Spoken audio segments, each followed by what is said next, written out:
called Bimini cover a long stone structure that scientists have yet to explain.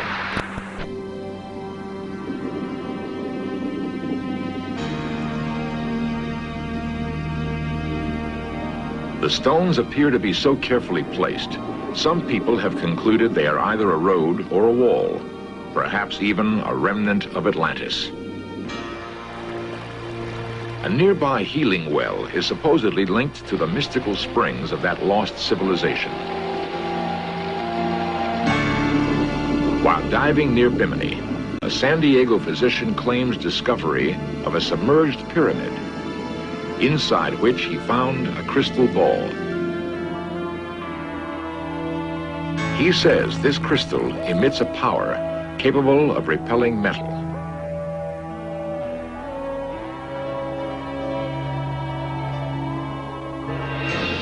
Is it possible that the Bimini Wall, the well, and the crystal ball share a common past with the legendary continent of Atlantis?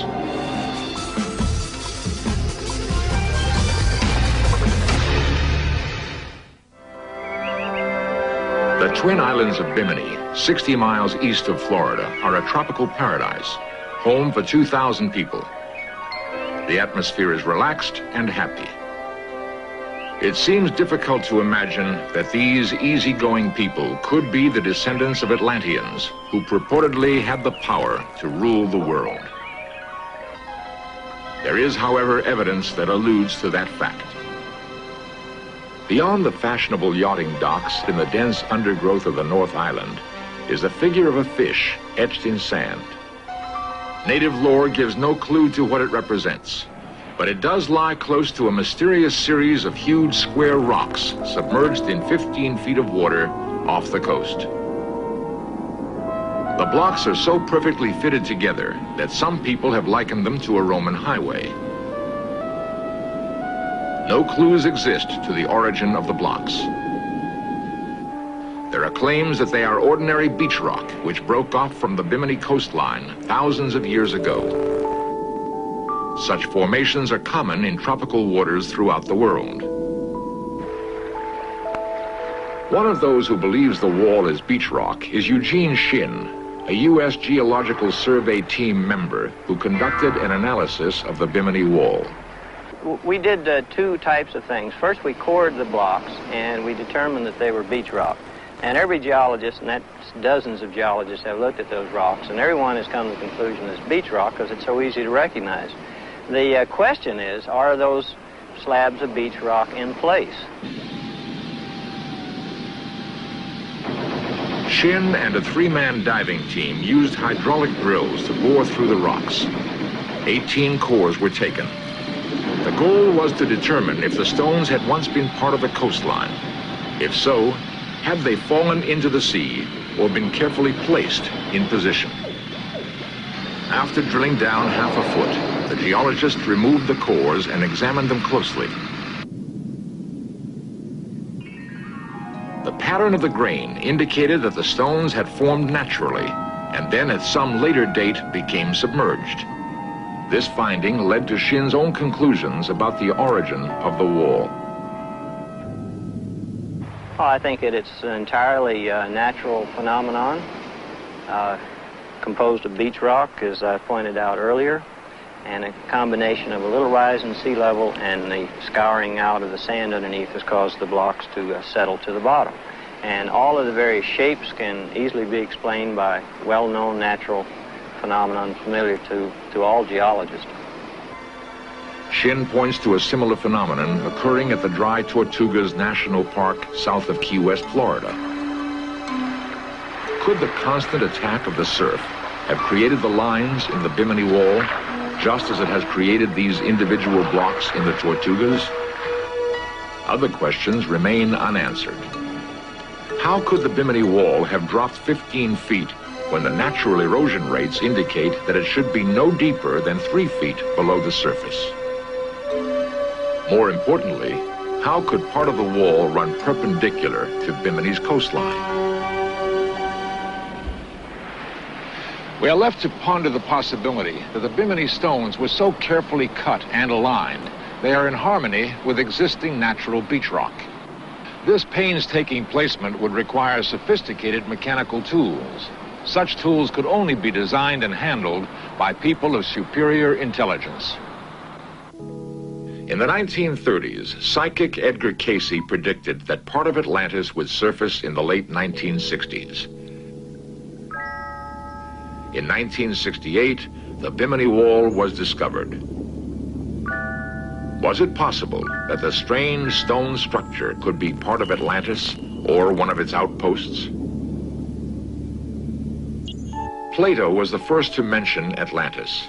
While chronicling aspects of the Atlantean people, he claimed that they controlled energy-charged crystals as well as healing wells possessing great curative powers. Healing wells do exist, according to Les Hemingway, author, explorer, and brother of Ernest Hemingway. He had heard of just such a well on Bimini. He and his daughter Hilary agreed to guide us to the site. A narrow inlet, approximately 300 yards long, leads into a mangrove swamp. The brackish water is populated by tiny sharks and rays. Some, like Hemingway, speculate that both plant and animal life thrive extremely well in the area as a result of some peculiar qualities possessed by the well water.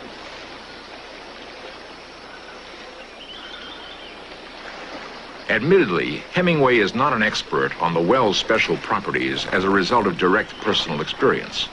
However, he has concluded that the well itself apparently possesses the power to heal.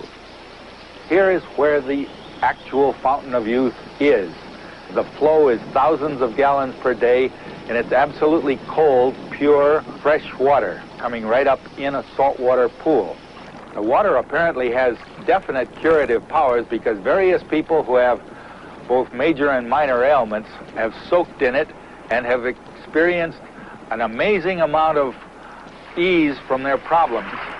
People who have gout, for instance, have found that the gout disappears in 2 or 3 soakings. Other people with small skin cancers and people who have skin inflammations have found that the inflammations and the small growths on their skins have literally disappeared as a result of poultices and soaking with water from this fountain.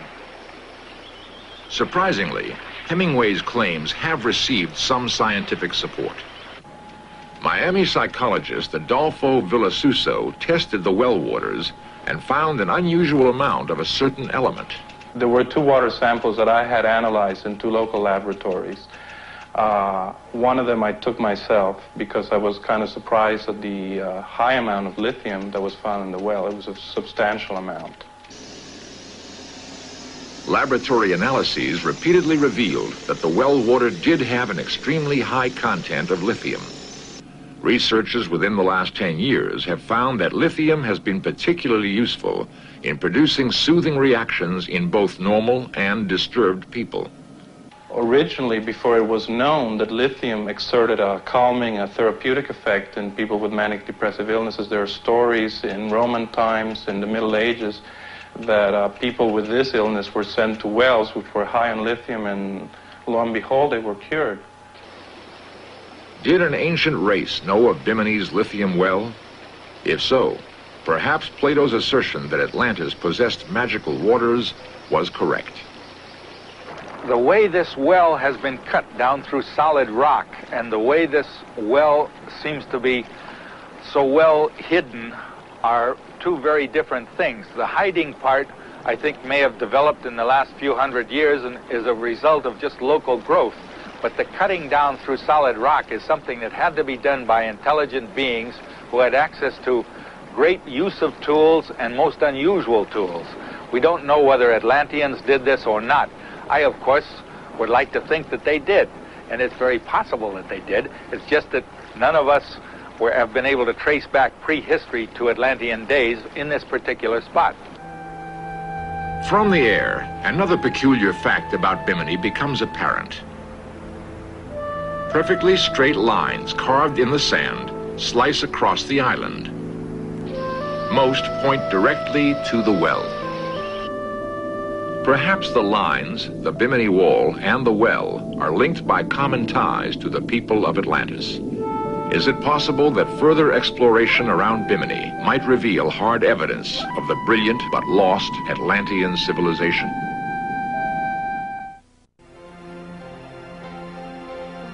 The secrets of a bygone civilization are often not easily revealed. The discovery of structures built by the early Egyptians sometimes leave us more puzzled than satisfied. Great debates rage over how an ancient people accomplished such architecturally complicated buildings. And no one explanation satisfies the question, why were the pyramids built? Equally intriguing are similar structures found throughout Central America. Could the construction of these pyramids be linked with those in Egypt? The many stone walls that survive today reveal a high level of workmanship. The complicated stonework produced by both cultures still bemuses modern science. The stones off Bimini bear remarkable resemblance to those in Egypt and Central America.